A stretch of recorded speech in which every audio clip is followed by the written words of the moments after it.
It's Bob and Tom Tonight, starring Chick McGee, Christy Lee, Josh Arnold, Ace Cosby, Pat Godwin, Willie Griswold, and Tom Griswold. I'm here to introduce Chick and Josh for a very special birthday request. Is that right? Yes. Happy 25th, CJ. CJ would like to hear a scene from Silence of the Lambs. Go ahead, fellas. Yes. A happy birthday for CJ. Happy birthday, CJ. Do you remember your first birthday, Clarice? I do, Dr. Lecter. The lambs were crying, screaming almost. And you thought if you ate a piece of cake, you could save them. I did. I tried to get out to the barn and let them go free, but they didn't. What is that dripping off your head, Clarice? You walked by multiple MiGs cell again, did you? It's semen.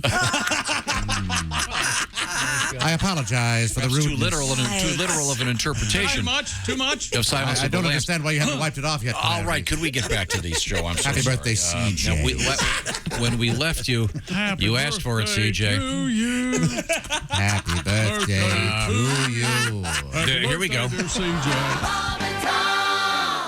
There we go. Look at that handsome man. There's Frank Caliendo in his pajamas. Hi, Frank. Yeah, it's an Amazon shirt. It's for like $3. I'm saving money. All right. Hi, Frank. Nice For like t-shirt. 12. Hey, by the way, Josh, thanks for defending me a little bit before I came on. Just the way you said how Tom is going to ask me for about 6,000 different voices. How does George W. Bush feel? I feel great, man. I feel awesomeified. Glad to hear it, sir. I just love that. I know you do, but Josh cushions me. It's so funny because I will do things and people will be like, "Why don't you like Josh Arnold?" I love Josh Arnold.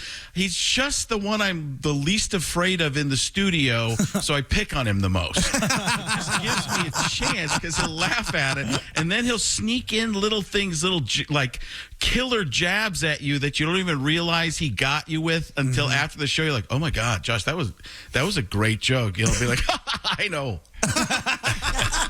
Hey, he's working on a Josh Arnold. Yeah, that's good. Hey, he's working on the Josh Arnold. That's very good. Very flattered. Oh, that's very flattered. Yeah, again, I was watching. Do you guys watch Better Call Saul? And I won't give away any spoilers. My favorite show, and I do not have the Bob Odenkirk, but a friend and I have been working on to try to figure out how to get it. And he's almost got a little bit of Clinton. It's a very strained voice. I don't know if anybody there does one, but it's a very strained voice, kind of like Clinton. But I figured out where it comes from. It's the laugh. And Bob Odenkirk directed me in something once, and that laugh, it's not Seth Rogen's deeper. It's that, but it comes from the laugh, and it's in there, and that and he really laughs like that. Yeah. And the sketch they directed me in was with Ben Stiller. Ben Stiller was playing a Dead Poet Society type of teacher. And he was teaching the kids, instead of the Diary of Anne Frank, he was teaching them the Diary of Frank Caliendo.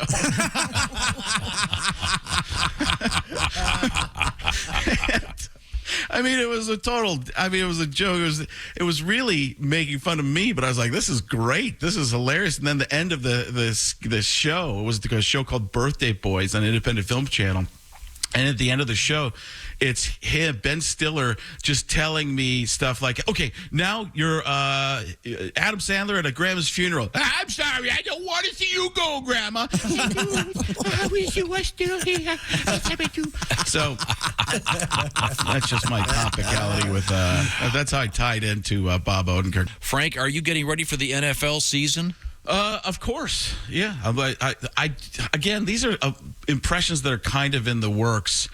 Everybody keeps telling me to do Dan Campbell, and the coach of the Detroit Lions, and every time I try and do it, it starts to turn into like a Super Dave Osborne kind of character. So I'm calling him Super Dan. Just this crazy, we might be down. We're gonna be. It starts to go into that. Living in a van down by the river. It starts going back down there. So, but yeah, a little bit. I'm just tired of all, a lot of the impressions I do keep getting canceled. So I'm thinking about writing some letters because I'm from 1957 or so, and to people and be like, hey, could you be careful so I can keep this career going? It's amazing. I don't even know what to do. That's the thing about impressions that makes it really difficult is, people die, people stop being president, and this canceling thing, it's amazing how many. And you never know. Like, somebody could be in the news for a cycle for 2 days. I remember Morgan Freeman being in the news for a couple days. I'm like, oh, no, this is going to be a problem. Frank had to climb through 500 miles of the filthiest slop I can't even imagine. Or maybe I just don't want to. Trying to figure out another voice he could do that could narrate his act. What am I going to do? So, yes, getting ready for the NFL a little bit. I saw Stephen A. Smith came back. Some of my vocabulary is ready to go. I'm horrifically unidentified and understanding that I just made up 2 different words. I love that guy. He's such a cartoon. You know what? I think that's what happens when you start getting paid so much and something works for you. Because if you remember his first stint at ESPN, he actually was fired. He had a show called Quite Frankly, and they had him leave, or it was a contract thing, but he wasn't very big at all. Then he came back on First Take when it was Skip Bayless, and that became huge. And it's amazing to see. You just find the right thing, and all of a sudden it takes off. So they sent Stephen A. Smith a couple years ago. They started having him cover. They paid him that $8-10 million a year, whatever it was. Then they started using him on everything. Like, he was hosting the NBA Finals. And I think they realized quickly that he's just going to yell the whole time, and they dialed him back because he was like, "Here we are at the NBA Finals, Game 1, and I'm personified." And people were like, "Well, can he do that the whole time?" By the third game, he's like, "We're here at the NBA Finals. I'm ready to go. This is spectacular. I'm ready to." The thing about a guy like that is he has to have a rock solid opinion about the most meaningless stuff. And I could go off on rocks. Without rocks, what are you going to weigh down your papers with? There's no way to go. It doesn't cost you any money. You could go to the store. You could dive deep into your pockets, understanding that your bank account is going to be drained. But what do? You go out to the garden and find a couple snails underneath, and then you also have a little escargot. Stephen A. Smith. That's Frank Caliendo, ladies and gentlemen. Yeah, we do live in a culture where there's not a lot of commonality. I mean, what's the biggest network TV show? They're all football games. Then what have you got? NCIS? There's no Ninja Warrior. What about that, Tom? You like Ninja Warrior? I watch it occasionally. But to speak to that a little bit. This is a slight tangent. I was reading something about a song that didn't make it to the top 10 or even like to the top 50. I'm trying to think. It was the Lizzo song, and you know me, I know no music. Right. And except for Michael Bublé, who I became friends with on TikTok, and I can tell you about that. That's insane. That's the only good thing that's ever happened to me on TikTok. Michael Bublé invited me out to a concert and then brought me up, and he talked to my daughter during the show. Oh man, that's so Juliet. Cool. Oh, it was unbelievable. And then he had me do some impressions for the audience, and all the husbands that were there with their wives that didn't really understand how great he was were like, "This is the best show ever. Caliendo's here." So you should be nicer to Josh Arnold. Hope he does John Madden even though. I was going off on a story before, but I got to go to that now. So with the John Madden, I hadn't been on stage for a while. I did a corporate event, and they always want the greatest hits and stuff like that, of course. And I'll do John Madden all live shows just because people want to see it. Maybe not a lot of it, but some. I'd forgotten he had died. And you have to cushion that a little bit, right? Like, you have to talk about it. And I was like, so John Madden, he makes, oh boy, here's a guy who forgot he just died. Boom. that was the, like, so I just made fun of myself for a little bit, but it was one of those types of things like, man, you got to pay attention. It's just unbelievable how little I do pay attention. Yeah, hey, Frank, you might want to drop the Vin Scully. A long fly ball deep into center field. Sorry. Well, that's good, though. Yes. It's not bad. Kind of It's enjoy not it. bad. I do a few. The older ones are the ones that always the older ones are the ones that always work the best because people have heard them for so long, and the one that Tom calls out for. Could you do a little Tom? Ted, could you do a little Ted Knight? Spalding, I went you on the golf course in 5 minutes. See, Frank, that just makes me feel so happy. Yeah, there are little bits of that stuff. That there is something. The nostalgia of an impression is something that's a lot of fun. When again, the new ones, and a lot of my audience likes the older ones. So if I go out there and I'm doing like I'm full, the God of Thunder, people are like, okay, can you get back and do some more Mel Kiper Jr. talk about tremendous guy out there in a different realm. I like Thor. He's got the hammer. He's got the cape. The last movie, I didn't quite get what was going on. Korg came out. I'm all for everything kind of thing, but all these different things, the Marvel Cinematic Universe, Phase 4, look at what's going on here. We're going to figure out who's going to be the next Thanos, and it looks like it's going to be King the Conqueror. Mel Kiper is doing the Marvel Universe. That's kind of interesting, isn't it? That could be a new, that could be my new thing to tie generations together. I've got Captain America passing the shield to a tremendous friend, and you look at it, Sam Wilson. He's a Air Force veteran, I think it was, and doing a tremendous job. Doesn't have any superpowers, but now he has a shield that he can throw at people. I'm not really sure if that's going to be able to compete against a guy from a different planet or an interdimensional traveler. But we'll see what happens. You team up, you get Avengers 7 or whatever number they're at. At the end of the day, you're going to need Iron Man back. In other sports, Andy Reid. What a load, huh? Oh, he's a good man. He endeared NFL fans after revealing an exchange from a recent trip to Italy. Remember when he won the Super Bowl, he said, I'm going to go out and have a really big cheeseburger. Yes. Good for him. Because he's fat. Well, just because he's a fatty, fat doesn't mean that he can't. According to Football Morning in America's Peter King, Reid related an experience he had with the... That's a bold name, by the way. What? Peter King. Yeah. That's right. I'm Dick King. At roll call, I'm known as King Peter.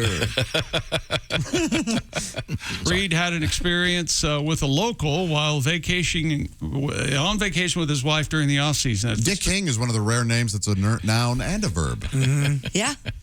At the start of the trip, the local asked Andy Reid what kind of wine he liked. He's in Italy having a nice time. Sure, you got to drink wine. Got to drink the wine in Italy, yeah. right?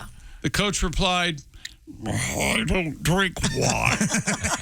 I don't think that's how it sounds. The local asked him, you like coffee? Reid responded, I don't like coffee. Yes. Already exasperated, the local said, you don't like a wine or coffee. What are you doing in Italy? Reid answered, I like to eat. Jeez. May I have a glass of Alfredo? And a loaf of that bread. Well, good for him. We left you with Alex. Oh, so sorry, Christy. Hello, Bob and Tom Show. Hey, Bob and Tom, it's Donnie Baker. Hey, Donnie. How are you, sir? You guys ever stop and think this might be the only show ever that has round-heeled tart and lyrics from the baby in the same debate? Yeah, that's probably pretty unusual. Virtual potpourri. Give me a brain freeze. So yesterday, my friend Lazy Eddie said he'd take me out and frisbee golfing. Uh-huh. You guys know Lazy Eddie, right? I know. His dad invented corn nuts and fuzzy dice. Really? He's got a tongue like a frog, remember? I swear to God, he can beat a bug zapper. Anyways, he took me out to go frisbee golfing, but he kept explaining how I'm not supposed to call it that. Said it's called disc golf. And if you call it Frisbee golf, you'll make a dick of yourself, and he gets all pissed and starts picking his nose with his tongue. So anyways, Tom, what it is, if you've never played, basically you take the boredom of tossing Frisbees, combine it with the lame-ass game of golf, toss in some Poison Oak in a humid pickle park, and there's a recipe for a casserole called disc golf. Uh-huh. And you have to call it that. Sort of like Prince when he changed his name to that emoji for 3 years. Remember? Of course. But my point is, this sport was basically invented as a way for poor guys to get away from their wives, too. I swear to God. Like, why should rich guys be the only ones who get to neglect and ignore their families on the weekends? Good point. But they say you get what you pay for, because in disc golf, there's no clubhouse with beer, no carts. You got to hoof it like Lewis and Clark on Adderall. Just dumb. There's only two things fun about playing real golf: drinking beer and driving cars. Sure. You take them two things out of the equation, I'd rather just go play putt-putt. Sure, it's quicker. Yeah. The only good thing about putt-putt is for going on blind dates, bending over and dipping 3 fingers in a cup 18 times. It's like you're pre-gaming for Stinky Pinky. I swear to God. Donald. Hang on a second. My gosh. Yeah, 2 griller dogs. I'll take 4 Mega Millions.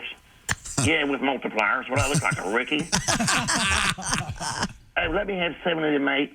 No, the Lucky Dub Double. No, don't. Lucky Dub number 8. Donnie. Hey, Bob and Tom, I got to take care of business real quick. Okay. Normally this don't take long, but I'm paying with points today, and the dick in front of me took forever. Gas is $5 a gallon. He came in to prepay. He got $5 on pump 4. Where are you going, pump 7? I said it behind his back right to his face. Thank you. Thank you, Donnie. Hi, Donnie. Very Thank you. enlightening. The doublers. Happy I'm talking birthday, about? happy birthday, Madonna. Madonna. 65, right? Something like that. Born in 1958. And so she was She's 64. Wow. Madonna's 64. And her eyes are almost at the back of her head. Yeah. You know what they say? One more facelift, and she's going to have a goatee. See, chick, because in the event that she had pubic hair, Right, Why is that? which I think is okay. Time now for Things We Learned, brought to you by Napa, with many locations around the country and many auto A little care. less enthusiasm, please.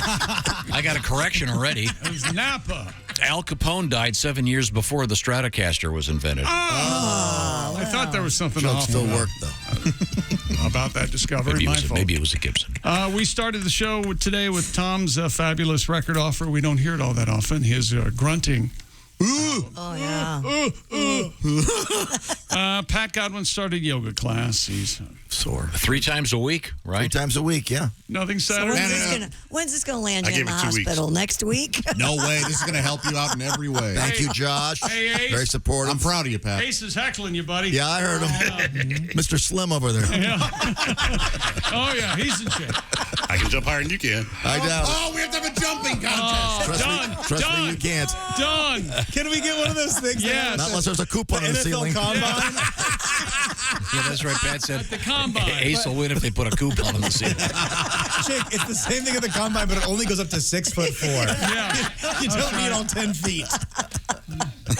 They're both just waving at it. Watch the entire show live or on demand at bobandtom.com or listen live with the Bob and Tom app. And be sure to tune in next time for more Bob and Tom Tonight.